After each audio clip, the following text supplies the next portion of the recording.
What is up? I'm Haley and today I'm going to be doing a review of the Spigen Tough Armor Case. I'm going to run through the pros and the cons that I found with living with this case, and then I'm going to share with you some of my real life experience. And of course, if at any point in the video you do want to go check out this case, I put an Amazon link down below. So without further ado, let's jump right into it. So the reason that I got this Spigen case was before I got my new phone, the SE 2020.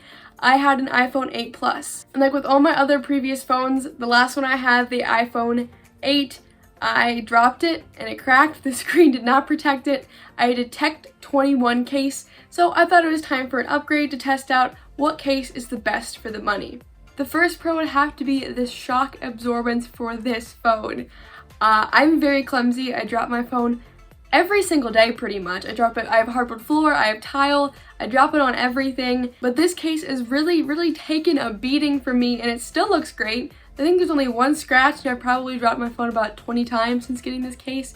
So it is very durable. There is actually foam on the inside of this case to help reduce the shock of dropping it, and also the case actually goes out past the camera and past the screen, so the case takes the brunt of the hit and not the phone. So this Spigen case is by far the best case I've found when it comes to shock absorption. Now, moving on to the next pro is that just because this has a bunch of protection for the phone does not mean that it's a big bulky case. Phones these days are getting thinner and thinner, and it seems kind of productive to want a thin phone but then put a huge chunky case to protect it. And this Spigen case, it does protect your phone, but it does not compromise the thinness of the phone. This case only gives like 1/10 of an inch more.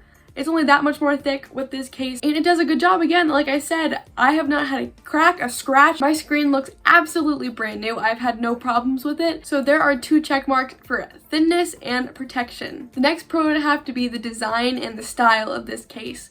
It's a very sleek and modern design. It has all of those shock protections with the foam and the extra lip around the camera and the screen. Another pro that I would have to have is just the functionability of this thing. It actually comes with a little kickstand built into the case. So if you're lying it flat, it will lie flat.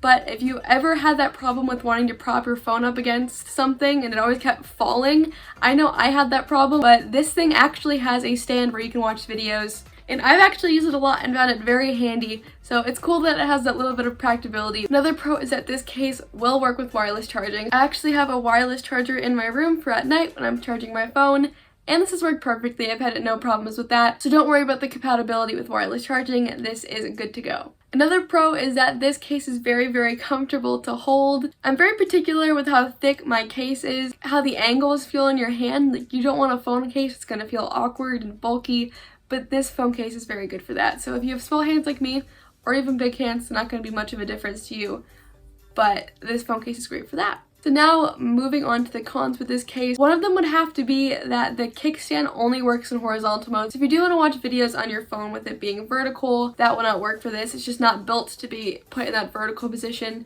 But if you are watching videos in the horizontal position, this will work perfectly for that. Another little nitpicky con would have to be that the buttons on this case, the design's meant to be very slim and sleek, so the buttons are not raised. There's a little bit of an indentation, but they're not raised to easily find. So if you're just trying to blindly click the on button or the volume buttons, you will sometimes have a problem with that. But that being said, the on button and the volume button are actually bigger on the case, so it does kind of make up for that. But if you do want raised buttons on this case, it does not have that. It is very slim and sleek and flat. But overall, this Spigen case has done wonders for my phone. For somebody that drops a phone like me on hardwood floor, concrete, marble, whatever it is, there's no scratches, no cracks, and it looks like a brand new screen. And I cannot say that about any of the other cases that I have used in the past.